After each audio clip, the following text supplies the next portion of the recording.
2019년 3월 16일 저희 교회 첫 창립 예배 드리면서부터 지금까지 저희가 창립 기념주일에는 항상 같은 본문을 가지고 우리 교회가 어떤 교회가 되어야 되고 하나님이 어떤 교회를 찾으시는 교회인가 하는 것을 본문을 통해서 우리가 항상 살펴보고 있습니다. 하나님이 정말 이 시대에 교회를 찾으실 때 어떤 교회를 찾으실까요? 그리고 어떤 교회를 통해서 영광 받으시기를 원하실까요? 큰 교회, 작은 교회, 중대형 교회 할 것 없이 하나님이 정말 이렇게 보고 찾으시는 교회는 어떤 교회일까요? 오늘 본문 말씀을 통해서 주님이 찾으시는 교회가 어떤 교회인지, 그리고 우리 교회는 그런 교회로 되어가고 있는지 한번 이렇게 점검해 가시면서 오늘 말씀을 드리면 참 좋겠습니다. 본문의 배경을 잠깐 살펴보면 예수님이 사실은 이제 돌아가시러 예루살렘에 들어가시는 그 주간이에요. 들어가셨는데 처음에 이제 월요일 날 들어가신 그 날에 성전에 들어가셨어요. 성전에 들어가셨는데 예수님이 이제까지 행동하시지 않았던 일들을 하십니다. 성전에서 막 비둘기 팔고 양을 팔고 하는 자들의 상을 막 둘러 엎으시고 매매하는 자들을 다 내쫓아 버리시고 막 화를 내셨어요. 분노하셨어요. 이제 그것이 오늘 본문의 배경인데요. 오늘 이 성전 안에 들어가서 예수님이 성전을 정결케 하신 이 일, 이것을 조금 우리가 확대 적용해서 이제 교회라고 생각하고 이 교회에 적용해서 한번 살펴보면 좋겠는데, 오늘 본문의 17절 말씀에 예수님이 이렇게 분노하시면서 말씀하시는 내용이 하나 있어요. 그게 뭐냐 하면 기록된 바 내 집은 만민이 기도하는 집이다. 기록된 바 내 집은 만민이 기도하는 집이다. 이렇게 이제 선포하셨어요. 여기서 우리가 첫 번째 포인트를 찾을 수가 있는데요. 주님이 찾으시는 교회는 어떤 교회냐? 예수 그리스도를 교회의 주인으로 인정하는 교회, 주님이 찾으시는 교회예요. 다시요. 주님이 찾으시는 교회는 예수 그리스도가 교회의 주인이심을 인정하는 교회, 주님이 찾으시는 교회예요. 첫 번째. 어디서 그것을 발견할 수 있느냐? 오늘 성경 말씀 보면 저는 예수님이 이렇게 비둘기 파는 자들과 양 파는 자들, 막 이렇게 동물 파는 자들, 왜 동물을 팔았어요? 성전에서? 제사의 제물을 위해서 팔았어요. 그러니까 가난한 자들이나 사람들이 이렇게 양이나 비둘기를 잡아가지고 가지고 오면 그건 제사에 부적합해. 여기 준비된 양을 사세요. 근데 터무니없이 비싼 거예요. 근데 제사를 드리려면, 죄를 용서받으려면 제물을 드려야 되잖아요. 그러니까 터무니없는 가격을 내고 이걸 사는데 중간에서 그걸 누가 착복을 했느냐? 대제사장들이. 그래서 교회 안에 비리가 일어나게 되고 교회 안에 자꾸 재물이 쌓이게 되고 말도 안 되는 일을 하고 있는 거예요. 그러니까 예수님이 분노하셨어요. 너희들이 뭐 하고 있느냐 이거예요. 그런데 여기서 아주 중요한 단어가 나오는데 내 집이에요. 영어로는 my house 이렇게 되어 있습니다. 내 집에서 뭐 하고 있느냐. 성전은 예수님의 집이라는 거예요. 그러니까 교회는 예수 그리스도가 주인이시라는 거예요. 교회 적용해 보면. 그러니까 교회는 뭐예요? 예수 그리스도가 주인인 교회여야 하는 거예요. 언제든지 우리는 예수 그리스도가 교회의 당회장이시고 예수 그리스도가 교회의 담임 목사고 예수님께서 교회의 주인이 되신다는 것을 항상 말해왔는데, 문제는 예수님의 방식대로 교회를 운영하지 않고 예수님이 원하시는 뜻대로 교회를 이루어가지 않기 때문에 그것이 예수님이 채찍을 들으시는 이유예요. 오늘날도 마찬가지로 예수님이 채찍을 들으실 수 있어요. 어떻게 할 때? 우리가 주인 노릇할 때, 사람이 주인 노릇할 때, 사람이 내 교회라고 생각할 때, 그러면 주님이 채찍을 들으실 수 있다. 이것을 우리가 한번 염두에 두어야 됩니다. 제가 미국에서 유학생활 할 때요, 아직도 기억이 나는데 근데 그 책 제목은 잘 모르겠어요. 아마 학교 숙제였던 것 같아요. 근데 책을 이렇게 읽는데 말도 안 되는 얘기가 나온 거예요. 그게 뭐냐 하면 어떤 사람이 초청받지 않는 사람이 자기 집을 방문을 했대요. 그래서 방문을 해가지고 그래도 이렇게 예의가 있잖아요. 이렇게 초대하지 않았지만 집에 왔으니까 그러면 make yourself at home, 이렇게 당신의 집처럼 편안하게 지내십시오. 편히 쉬십시오. 차 좀 갖다 드릴까요? 했는데 이 사람이 집에 와가지고 갑자기 냉장고 문을 열더니 뭐 음료를 벌컥으로 마시더래요. 저 사람 뭐 이렇게 예의가 없나 그랬대요. 근데 안방으로 들어가더래요. 안방에 들어가가지고 남편 옷도 막 입어보고 막 시계도 차고 남의 집에 들어와가지고 침대에 벌렁 누워버리고. 그래서 제가 그 얘기를 있다가 무슨 일도 말도 안 되는 비합리적인 얘기를 무슨 예시를 든다고 이렇게 해놨어. 그래서 이렇게 책을 덮어 이렇게 던져버렸어요. 아직도 그 모습이 기억나요. 제 객관적인 모습이. 그런데 말도 안 된다고 생각했던 얘기가 오늘 성경에 있더라고요. 예수님이 주인이신, 하나님이 주인이신 성전에 들어와서 사람들이 주인 노릇하는 거예요. 남의 안방에 침대에 벌렁 눕고 남의 옷을 입고 남의 물질을 차고 엉망진창 말도 안 되는 일을 하는 거예요. 여러분들의 집에 초대받지 않은 손님이 와갖고 그런 행동을 한다면 어떻게 하시겠어요?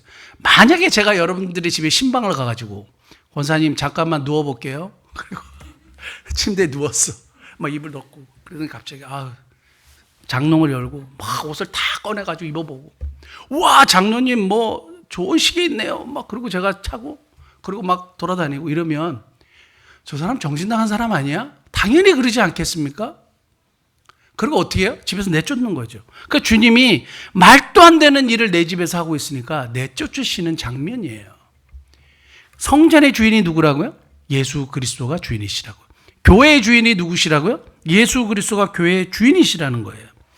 우리 성경에 교회라는 단어가 처음 등장하는 말씀이 있어요. 마태복음 16장인데요. 마태복음 16장 18절 말씀 보면 또 내가 너게 이르노니 너는 베드로라. 내가 이 반석 위에 내 교회를 세우리니 음부의 권세가 이기지 못하리라. 여기서 이 반석 위에 내 교회를 세운다. 그래서 베드로의 신앙 고백 위에 내 교회를 세우겠다고 했는데 여기서 중요한 게 뭔지 아세요?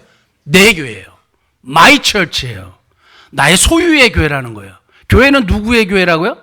예수 그리스도의 교회예요. 지난번에 어느 목사님이 여기 총신대 전 총장님이 오셨는데 목사님이 한번 식사 대접해 주시고 이렇게 좀 한번 교제를 나눠주시면 어떻겠느냐. 그래가지고 알겠다 그래서 제가 그 김 의원 총장님이라는 분을 제가 만나서 식사하고 저희 교회가 이렇게 이전을 했는데 한번 와보시면 어떠냐고. 그래서 그러자고. 그래서 저희 교회에 이렇게 오셨어요. 그래서 저희 교회를 위해서 기도해 주셨는데 앞에 마침 마태복음 16장 18절 말씀 현수막이 걸려 있었어요. 그분도 딱 뭐라 그러냐면 My church. 그렇죠. 주님의 교회죠. 이 교회는 주님의 교회입니다. 우리가 너무 잘 알아요. 이건 왜냐하면 교회 본질이거든요. 교회는 누구의 교회라고요? 예수 그리스도의 교회예요. 예수 그리스도가 주인이심을 고백하는 교회니까 교회는 누구의 뜻대로? 주님의 뜻대로. 사람의 일이 아니라 하나님의 일이. 내 방식이 아니라 예수님의 방식대로. 그렇게 가는 것이 교회인 줄 믿습니다. 사랑하는 성도 여러분, 우리가 이것을 놓치게 되면 사람이 주인이 되는 교회가 되는 거고 사람의 일이 이루어지는 교회가 되는 거고 사람의 방법이 행행하는 교회가 되는 겁니다. 그러면 언젠가 주님이 잘 되는 것 같고 즐거운 교회인 것 같지만 언젠가 주님이 채찍을 들으시는 날이 올지도 모릅니다. 그래서 우리가 조심해야 되죠. 여기서 내 교회라고 했을 때 마이 철치라고 했는데 저 교회라는 단어가 에클레시아예요. 에크라는 단어. 어디로부터. 그리고 클레시아, 칼레오라는 단어인데 불러내다. 세상으로부터 불러냄을 받은 하나님의 공동체, 하나님의 사람들, 그를 교회라고 해요. 다시요. 세상으로부터 불러냄을 받은 사람들의 공동체를 교회라고 해요. 그러므로 사실 건물은 교회가 아니라 저와 여러분, 우리의 무리가 교회인 거예요. 이 교회, 우리 무리의 주인이 바로 예수 그리스도시라는 사실입니다. 저와 여러분들이 반드시 꼭 기억해야 될 줄 믿습니다. 자, 교회 주인은 예수 그리스도시다. 자, 두 번째. 주님이 찾으시는 교회는 오늘 17절 말씀만 다시 한번 볼까요? 17절 말씀. 이에 가르쳐 이르시되 기록된 바 내 집은 만민이 기도하는 집이다. 이렇게 되어 있습니다. 누가 기도하는 집이다? 만민이 기도하는 집이다. 누가 기도하는 집이다? 만민이 기도하는 집이다. 그러니까 만민은 누가 포함돼요? 저와 여러분, 외국 사람, 우리 장애를 가진 분들, 또 가난한 분들, 학력이 높은 분들, 작은 분들 뭐 다 포함하는 거예요. 모든 사람에게 열려 있는 교회예요. 다시요. 만민에게 열려 있는 교회예요. 주님이 찾으시는 교회는 만민에게 열려 있는 교회가 되는 줄 믿습니다. 예수님이 이 말씀을 이사야서 56장 7절 말씀을 인용한 건데, 이사야서 56장 7절 말씀 한번 볼까요? 내가 곧 그들을 나의 성산으로 인도하여 기도하는 내 집에 그들을 기쁘게 할 것이며 그들의 번제와 희생을 나의 제단에서 기꺼이 받게 되리니 이는 내 집이 만민이 기도하는 집이라 일컬음이 될 것임이라, 이렇게 말씀하셨어요. 근데 이 배경이 뭐냐 하면 그 앞에 절 한번 볼까요? 4절. 여호와께서 이와 같이 말씀하시기를 나의 안식일을 지키며 내가 기뻐하는 일을 선택하며 나의 언약을 굳게 잡는 누구에게? 고자들에게. 고자는 뭐예요? 신체적인 결함이 있는 사람들이에요. 과거에는 여호와의 총회에 고자들 못 들어오게 했어요. 장애인들 못 들어오게 했어요. 지금도 마찬가지로 장애인들 교회에 오는 거 되게 불편해하는 교회들이 있어요. 여러분들 이렇게 우리 소망의 집 가족들하고 예배 드리는 거 우리가 영광인 줄 믿습니다. 우리가 영광이에요. 근데 이 고자들, 그 다음에 5절 볼까요? 내가 내 집에서 내 성 안에서 아들이 딸보다 나은 기념물과 이름을 그들에게 주며 영원한 이름을 주어 끊어지지 아니하게 할 것이며 6절 또 여호와와 연합하여 그를 섬기며 여호와의 이름을 사랑하며 그의 종이 되며 안식일을 지켜 더럽히지 아니하며 나의 언약을 굳게 지키는 이방인마다. 아까 고자들 나왔고 이방인마다. 그래서 하나님이 이방인들과 장애인들을 구원하시겠다는 메시지예요.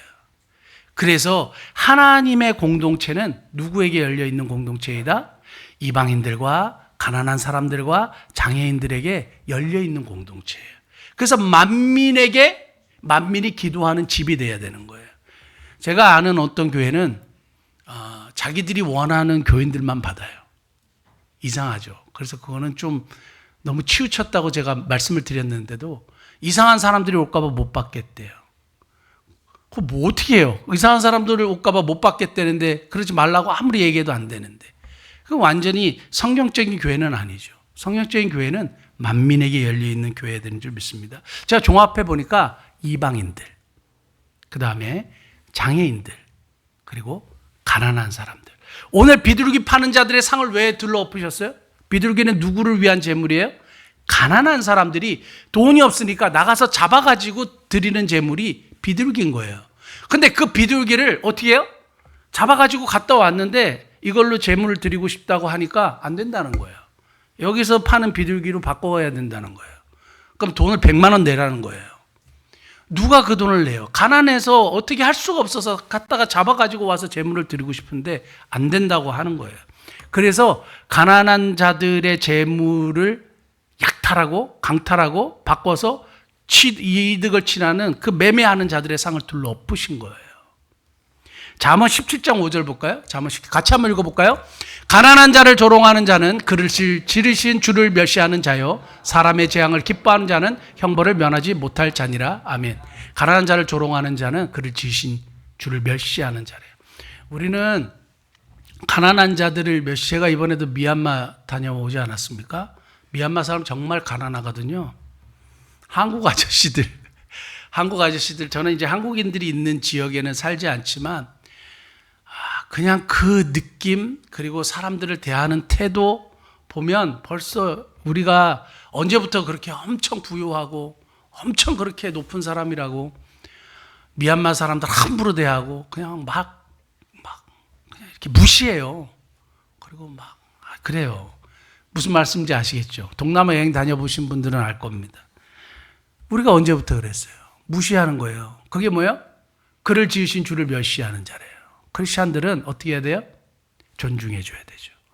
저는 조태성 목사님 얘기가 변함없이 생각나요. 배다미 동상에서 여러분 장애인들에게 존댓말 하십시오.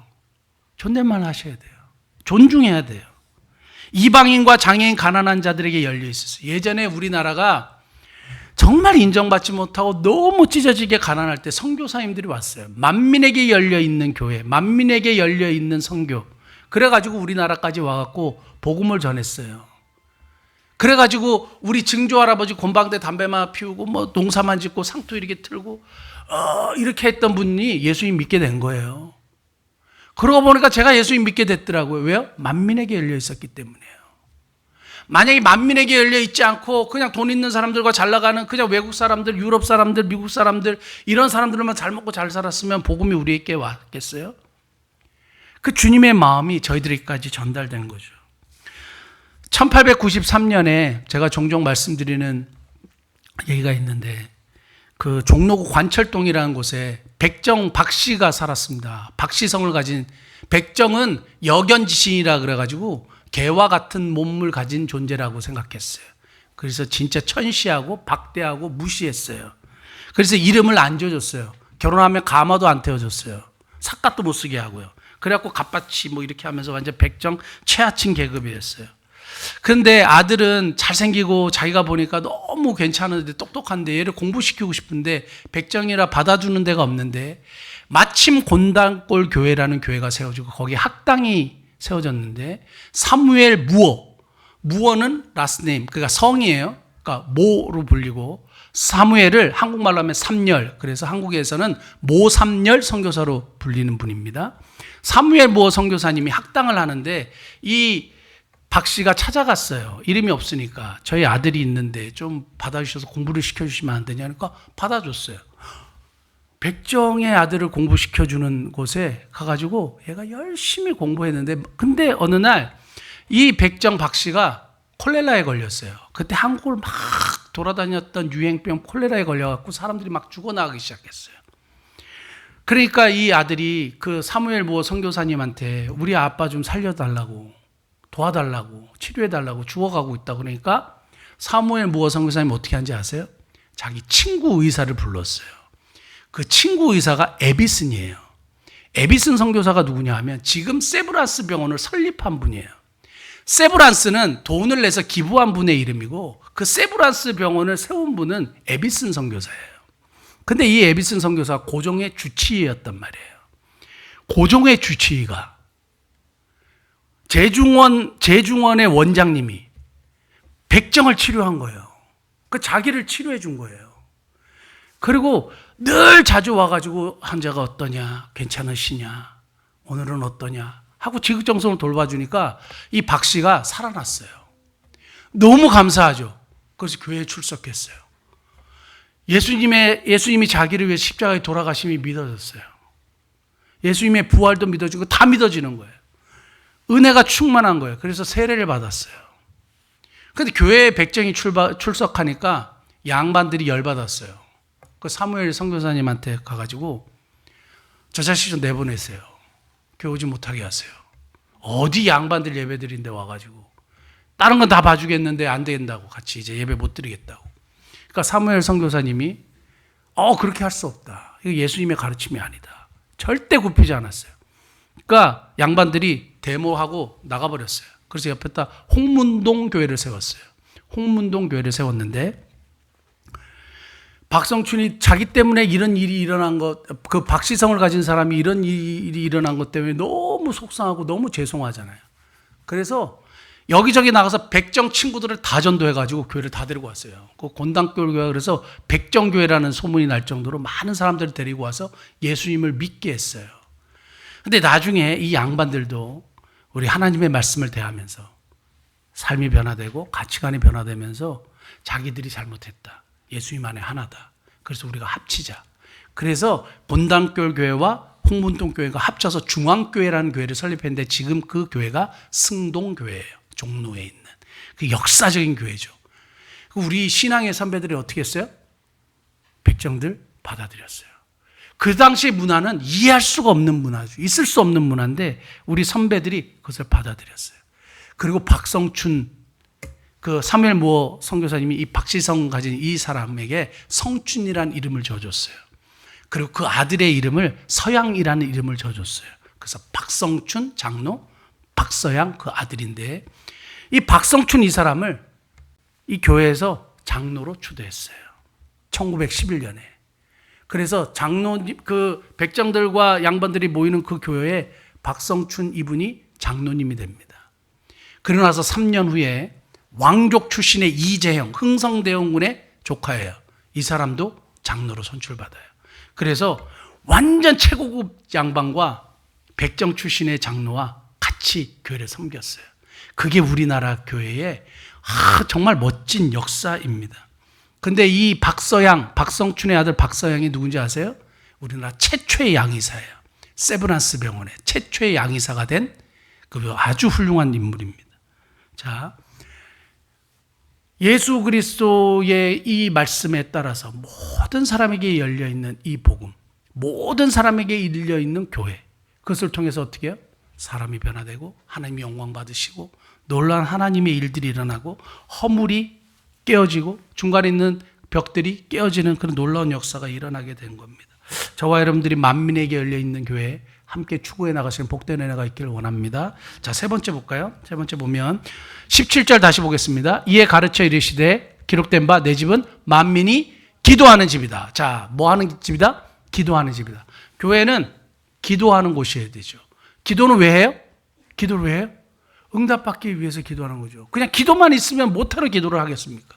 하나님께 이러한 나의 원통한 문제나 내가 할 수 없는 이 문제를 하나님이 도와달라고 응답해달라고 기도하는 거 아니겠습니까? 그래서 좋은 교회의 세 가지 조건을 이야기하는데 첫째는 거룩하고 활기찬 예배래요. 두 번째는 분명한 신앙 고백이 있는 교회래요. 세 번째는 기도 응답이 있는 교회래요. 그것이 좋은 교회래요. 그러면 자, 만민이 뭐 하는 교시다? 기도하는 집이다. 자, 그러면 교회는 기도의 응답이 있는 곳이어야 해요. 주님이 찾으시는 교회는 기도의 응답이 있다는 것은 하나님과 교통이 있다는 거예요. 기도의 응답이 있다는 것은 하나님과 지금 교제하고 있다는 거예요. 사랑하는 성도 여러분, 저희 교회의 기도 응답은 언제 있었습니까? 여러분 개인의 기도 응답은 언제 있었습니까? 30년 전에 은혜 받은 거 말고요. 15년 전에 막 문제가 해결됐던 얘기 말고요. 최근에요. 저는 이번에 그 미얀마 여성 그 세례를 주면서 제가 정말 개인적으로 감동을 받은 것은 하나님이 진짜 기도에 응답하셨구나. 하나님이 진짜 기도에 응답하셨구나. 4년 전에 선교사님한테 그 얘기를 듣고 제가 진짜 기도를 했어요.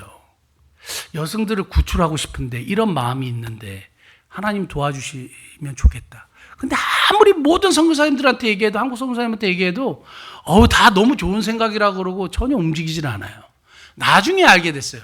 한국 선교사님들은 못해요, 이 사역을. 왜냐하면 특히 불교가 엄청나게 강한 그 버마인들에게 복음을 전하면 추방당해요.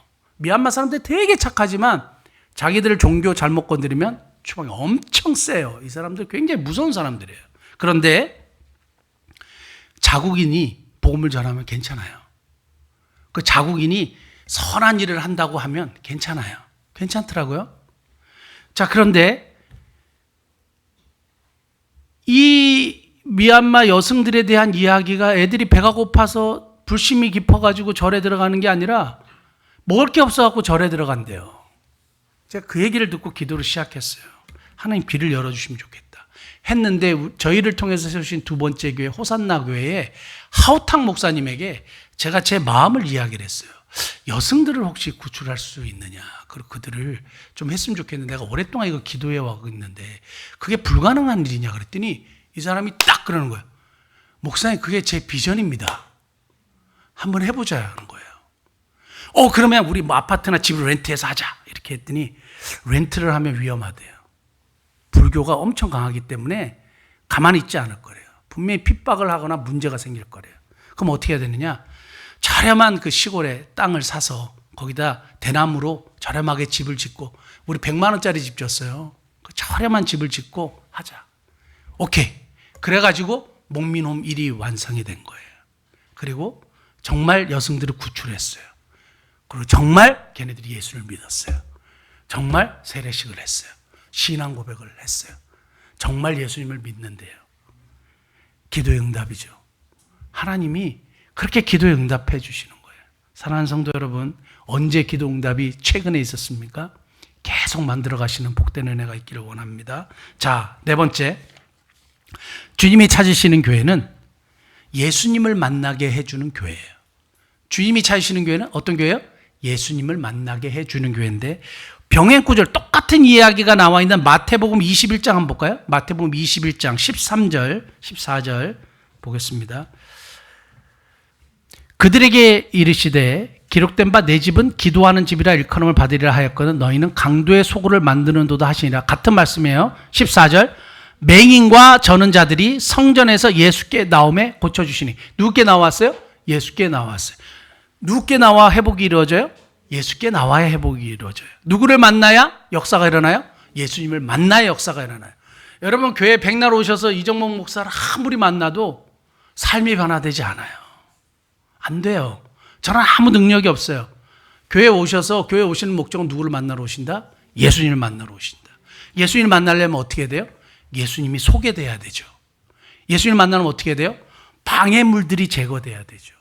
예수님을 만나는 것에 대한 방해물들이 제거돼야 되겠죠. 혹시 우리가 내 자신이 예수님을 방해하는 방해물이 아닌가도 생각해야 되고, 우리의 모습이나 우리의 교회 여러 가지 환경이 혹시 예수님을 만나는데 불편한 것이 있으면 제거해야 되겠죠. 우리 오늘 한번 잘 돌아보시고 좋은 의견 있으시면 주셔서 예수님을 만나는데 방해되는 것은 다 치워버려야 돼요.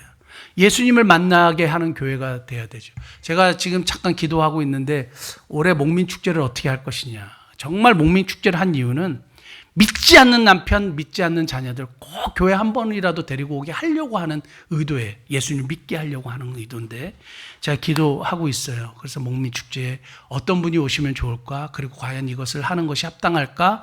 그래서 이 목민축제를 통해서 꼭 정말 한 사람이라도 구원받는 역사에 감동을 하나님 주시면 목민축제 이번에 해서 또 예수님을 믿게 하는, 예수님을 만나게 하는 일을 한번 하면 좋겠다, 이런 생각을 하게 됩니다. 마지막 5번째 하겠습니다. 마지막 5번째 하고 마치는데, 자 17절 다시 보면 내 집은 만민이 기도하는 집이라 일컬음을 받으리라 하지 아니하였느냐. 너희는 강도의 소굴을 만들었도다.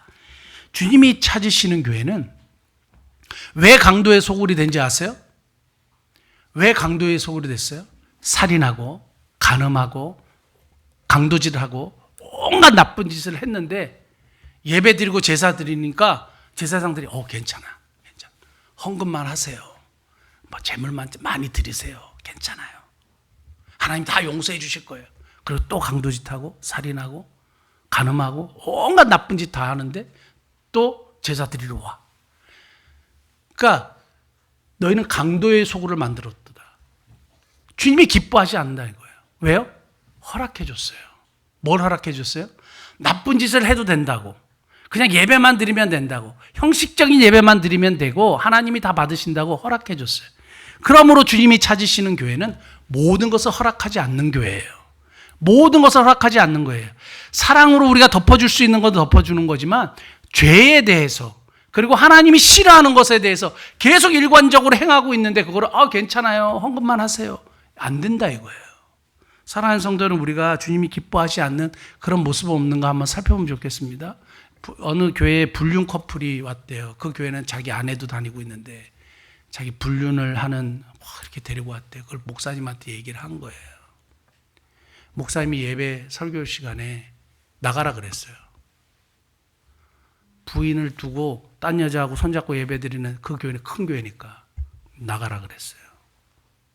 전 그 목사님 되게 잘했다고 생각해요. 그게 뭐예요? 자기 방식으로 사는 거예요. 자기 뜻대로 사는 거예요. 자기 원하는 대로 사는 거예요. 그런데 교회는 하나님의 방식대로 사는 곳이에요. 하나님의 방식대로 사는 교회 공동체를 교회라고 하는 겁니다. 사랑하는 성도 여러분, 주님이 찾으시는 교회는 다 허락하고 다 인정하는 거 아니에요. 잘못된 것은 잘못됐다고 얘기하는 거예요. 자, 오늘 주님이 찾으시는 교회 5가지 얘기했습니다. 예수 그리스도가 교회의 주님이실 인정하는 교회, 주님이 찾으시는 교회다. 주님이 찾으시는 교회는 만민에게 열려있는 교회여야 한다. 주님이 찾으시는 교회는 기도 응답이 있는 교회다. 주님이 찾으시는 교회는 예수님을 만나게 해주는 교회여야 한다. 주님이 찾으시는 교회는 모든 것을 허락하지 않는 교회, 하나님의 방식을 고집하는 교회여야 한다. 기억하시고 이런 교회를 함께 이루어 가시는 저와 여러분 되시기를 축복합니다.